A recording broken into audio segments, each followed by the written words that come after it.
व्हॉयजेस soul भाग 17. नाच सकाळी उठली ते रात्रीच्या त्या धुंद आठवणीत चेहऱ्यावर एक स्माईल घेऊन. कालच्या रात्री त्याचा जो गंध तिने तिच्या श्वासात भरून घेतला होता तो तिला अजूनही जशाच्या तसा जाणवत होता. खरं तर त्या मिठीची जेवढी ओढ त्याला होती तेवढीच तिलाही होती, पण तो पुढे न जाता तिथे थांबला हे तिच्या मनाला जास्त भावलं. त्याने जर पहल केली असती तर नाच त्याच्या रंगात रंगायलाही तयार झाली असती. ओ शिट, मी हा विचार कसा करू शकते? जरी या सगळ्या गोष्टी माझ्या हाय सोसायटीमध्ये कॉमन असल्या तरी त्याच्या बाबतीत तसं नाही ना. रिया म्हणते ते बरोबर आहे. मी निघून गेल्यावर आमच्या दूर होण्याचा त्रास मला जेवढा होणार नाही त्यापेक्षा कितीतरी पटीने त्याला जास्त होईल. मी त्याचं माझ्या तशा प्रकारे गुंतणं थांबवलं पाहिजे. 10 दिवसात भेटलेली ही नाच त्याला आयुष्यात पुन्हा कधी भेटणार नाही याची जाणीव जरी त्याला करून दिली तरीही तो कमीत कमी स्वतःला सावरू शकेल. ती स्वतःशीच बडबडली, कारण कालच्या त्याच्या मिठीनंतर तो तिच्यात किती गुंतला आहे हे तिच्या लक्षात आलं होतं. तिने आज मोबाईल उघडून त्याचा मेसेज आला आहे की नाही ते चेक सुद्धा केलं नाही. सरळ तयार होऊन खाली ब्रेकफास्टला गेली.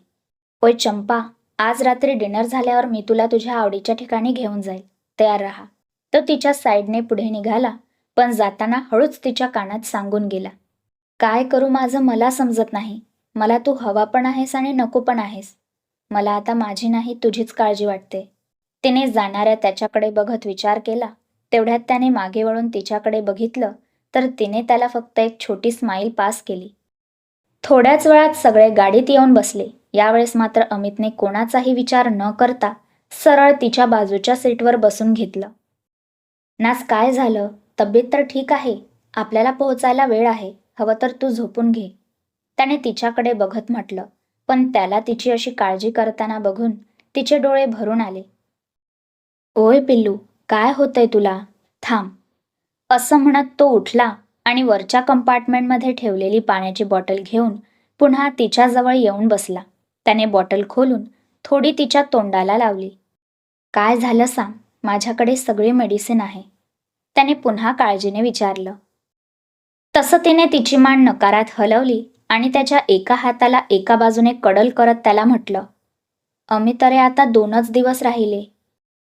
हेच तर मी तुला सांगत होतो की आपली ही ट्रिप आता संपून जाईल.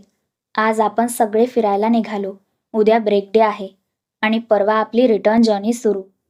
त्याने रिटर्न जर्नी म्हणताच तिने तिचे डोळे बंद करून घेतले, कारण ती जातानाही त्याच्यासोबत जाणार नव्हती. तू काही काळजी करू नको. आपण फोन आणि मेसेजमधून कॉन्टॅक्टमध्ये राहू आणि मी तुला भेटायला येत जाईल ना. तसं पण अहमदाबाद मुंबईपासून किती लांब आहे. कधी मी येत जाईल, कधी तू येत जा. त्याने तिला सोल्युशन सांगितलं, पण सोल्युशन सांगताना त्याचा गहिवरलेला आवाज ऐकून तिला त्याच्या मनात सुरू असलेली खळबळ समजत होती. दोघे बोलतच होते तेवढ्यात नाना उठून उभी राहिली आणि तिने गरुडा विष्णू टेम्पलबद्दल माहिती सांगायला सुरुवात केली. गरुड विष्णू केनकाना पुतळा, ज्याला GWK पुतळा असेही म्हणतात, हा 121 मीटर उंच पुतळा आहे जो इंडोनेशियातील बाली येथील गरुड विष्णू केनकाना सांस्कृतिक उद्यानात आहे. त्याची रचना न्यूमन नुआर्ता यांनी केली होती आणि सप्टेंबर 2018 मध्ये त्याचे उद्घाटन झाले. 46 मीटर पायथ्यासह स्मारकाची एकूण उंची 121 मीटर अर्थात 397 फूट आहे.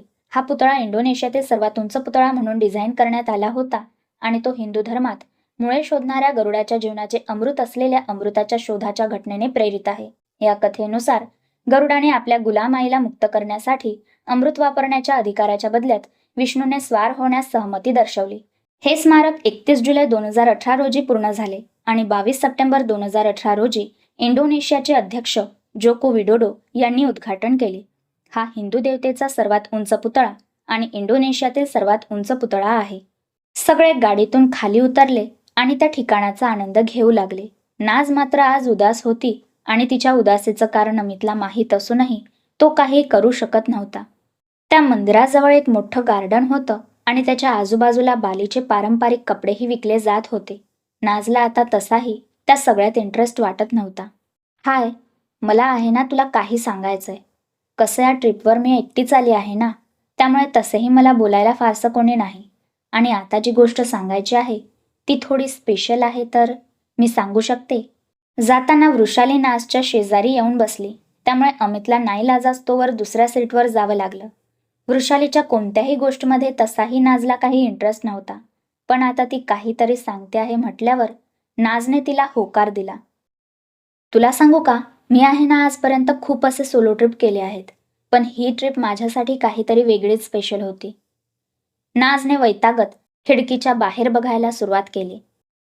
या ट्रिपमध्ये मला माझा सोलमेट मिळाला असं वाटत आहे. वृषाली तिच्या धुंदीत बडबडत होती.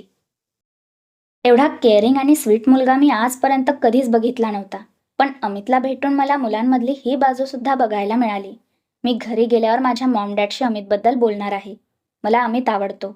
मी माझी पूर्ण लाईफ त्याच्यासोबत काढायला तयार आहे. आमच्या लग्नाला मी आपल्या पूर्ण ट्रिपच्या मेंबर्सला इन्व्हाइट करेल, तेव्हा तू सुद्धा नक्की येशील. ती नाजचा हात हातात घेऊन बडबडली आणि नाज मात्र हॅ ये कभुआ या एक्सप्रेशनने तिच्याकडे बघत होती. सगळ्यांचा लंच झाल्यावर सगळे पुन्हा एकदा गाडीत जाऊन बसले.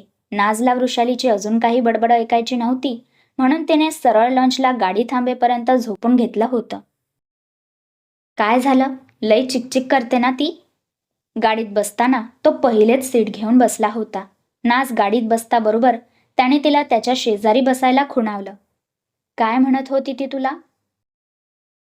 काही नाही, ती म्हणत होती की तिला तू खूप आवडतो आणि ती तुझ्याशी लग्न करणार आहे. एवढेच नाही तर तिने मला तुमच्या दोघांच्या लग्नाचे इन्व्हिटेशनही दिलं आहे. आता मात्र तिच्या बोलण्यावर तो हसला आणि त्याचं हसू दुसऱ्याला दिसू नये म्हणून त्याने सरळ खिडकीच्या बाहेर बघून घेतलं. का हसायला का आलं? मी काही जोक मारला? तशी पण मुलगी काही वाईट नाही. नाज त्याला अजूनच चिडवत म्हणाली. नाही, ती वाईट नाही, पण मला कोणी दुसरी आवडते. त्याने नाजच्या चेहऱ्याकडे बघत म्हटलं. अच्छा, आणि कोण आहे ती खुशनसीब? तुला माहित नाही मला तू आवडतेस म्हणून? त्याच्या प्रतिप्रश्नावर तिची मात्र धडधड वाढली. तो असा काही एकदम बोलेल असं तिला वाटलंच नव्हतं. अमित, अरे तू ओळखतोच किती मला. तुला माहित तरी काय आहे माझ्याबद्दल? आणि प्रश्न फक्त तुझा नाही तर माझ्याही आवडीचा आहे. शेवटी रियाची भीती खरी ठरल्याचं नाजला समोर दिसत होतं, पण हीच वेळ आहे की त्याला स्वतःपासून दूर राहायला सांगायची, हेच तिच्या बुद्धीने सांगितलं. तो तिच्या प्रश्नावर तिच्या चेहऱ्याकडे बघायला लागला. तेवढ्यात नाना उभी राहिली आणि तिने उलुवाटू टेम्पलची माहिती सांगायला सुरुवात केली. उलुवातू मंदिर पेकाटू गावात स्थित आहे. उलुवातू मंदिर इंडोनेशियन महासागराच्या वरती पसरलेल्या 70 मीटर उंच कड्यावर वसलेले आहे. त्याच्या अद्वितीय स्थानामुळे मंदिरात येणाऱ्या पर्यटकांना तेथे पोहोचण्यासाठी एक लांब दगडी जिना चढावा लागतो. मंदिराबाहेरील वाटेवर शेकडो माकडे फिरत असतात. असे मानले जाते की ते वाईट प्रभावांपासून मंदिराचे रक्षण करतात. मंदिराच्या उंच कड्याच्या खाली किनाऱ्यावर कोणतीही लक्षणीय धूप झालेली नाही. श्रद्धाळू ते उलुवातू मंदिराचे रक्षण करणाऱ्या किंवा क्लिफ टेम्पल म्हणून ओळखल्या जाणाऱ्या दैवी शक्तीचे प्रकटीकरण मानतात. एक नैसर्गिक दृश्य जे अभूतपूर्व सुंदर आहे. हिंदी महासागराच्या पार्श्वभूमीवर सूर्यास्त पाहणे खूप सुंदर आहे. या उलुवातू मंदिरात सूर्यास्ताची प्रक्रिया पाहणे हे एक अतिशय संस्मरणीय दृश्य आहे. आपण त्या मंदिराच्या परिसरातून सूर्यास्त बघणार आहोत आणि त्यानंतर त्या मंदिर परिसरातच होणाऱ्या केचक डान्सचाही आनंद घेणार आहोत. मला काय जाणून घ्यायचं आहे तुझ्याबद्दल? मला तू आवडतेस एवढं पुरेसं नाही का? आणि राहिली गोष्ट तुझ्या आवडीची, तर तुला मी आवडत नाही. नानाची माहिती सांगूनच झालीच होती की त्याने त्याच्या मनात खदखदणारा प्रश्न तिला विचारला. तसं तिने त्याच्याकडे बघून त्याला एक छान स्माईल दिली आणि मग म्हणाली, उद्याचा येणारा दिवस तुझ्या सगळ्या प्रश्नांची उत्तरं देऊन जाईल. तिच्या या उत्तरावर मात्र त्याच्या मनात अजूनच खळबळ माजली. केचक डान्स हा काय प्रकार आहे? गाडीतील एका मेंबरने नानाला प्रश्न केला. केचक नृत्य हे एक नेत्रदीपक पारंपरिक नृत्य आहे, ज्यामध्ये लोकांचा समूह आगीच्या खिळ्याने हा नृत्य सादर करतो. गेमलनचा आवाज सामान्य गेमलन वापरत नाही, तर त्यांच्या तोंडाचा वापर करतो. या कारणास्तव हे नृत्य खूप रोमांचक आणि अद्वितीय आहे. केचकला खास बनवणारी गोष्ट म्हणजे मानवी आवाज. गेमलन सुवारा 100 किंवा त्याहून अधिक पुरुषांचा एक गट, जो एकाग्र वर्तुळात बसलेला असतो, डोलत असतो, उभा राहतो आणि कथा पुढे सरकत असताना झोपतो, असे संगीत दिले जाते. ही कथा रामायणातील एक तुकडा आहे, जो केवळ नृत्यातच नाही तर चित्रकला आणि कोरीव कामात देखील अनेक स्वरूपात अभिव्यक्त होतो. बाली नर्तकांनी सुंदर वक्र आणि मनोरंजक कथानकांसह सादर केलेले अतिशय प्रभावी पारंपरिक नृत्य सादरीकरण उलुवातू तनाह लोट दौऱ्यादरम्यान केचक नृत्य पाहण्याचा अनुभव खूप संस्मरणीय बनवेल. 1970च्या दशकापासून बालीमधील केचक नृत्यात सतत बदल आणि प्रगती होत आहे. कथा आणि रंगमंचाच्या बाबतीत विकास दिसून येतो. रामायणाच्या एका भागावरच नव्हे तर रामायणाच्या कथेच्या इतर भागांवरही रंगमंचाच्या कथेचा प्रभाव दिसून येतो. त्यानंतर रंगमंचाच्या बाबतीतही वाढ होऊ लागली. बोना, ग्यानियार या गावासारख्या एकाच ठिकाणी आढळून आले नाही, तर बालीतील इतर गावांमध्येही केचक नृत्य विकसित होऊ लागले. त्यामुळे बालीतील सर्व प्रदेशांमध्ये डझनभर केचक गट आहेत, ज्यांचे सदस्य सहसा बंजरचे सदस्य असतात. केचक नृत्य महोत्सवासारखे उपक्रम बहुतेकदा बालीमध्ये सरकार किंवा बालीतील कला शाळेद्वारे आयोजित केले जातात. तसेच केचक नृत्यात सादरीकरण करणाऱ्या नर्तकांची संख्या 1979 मध्ये नोंदवली गेली होती, ज्यामध्ये 500 नर्तकांचा समावेश होता. त्यावेळी केचकने महाभारतातील कथा घेऊन सादरीकरण केले. पण हा विक्रम ताबानन रिजेन्सी सरकारने 29 सप्टेंबर 2006 रोजी बालीतील ताबानन येथील तनाह लोट येथे 5000 नर्तकांसह प्रचंड केचक नृत्याचे आयोजन करून मोडला. हा विक्रम खूपच विलक्षण आहे, जिथे शेकडो नर्तकांचा समावेश आहे, जे खरोखरच आश्चर्यकारक आहेत. असे म्हणता येईल की पारंपरिक बाली नृत्य पाहू इच्छिणाऱ्या पर्यटकांकडून केचक नृत्याला खूप मागणी आहे. गाडी थांबली तसं सर्वांनी उतरून उलुवाटू टेम्पल फिरून घेतलं. यावेळेस नाज अमित सोबत फिरली नाही, ती एकट्यानेच फिरली. रात्रीचा डान्स शो बघतानाही तिने एक कॉर्नरची सीट पकडून बसून घेतलं होतं.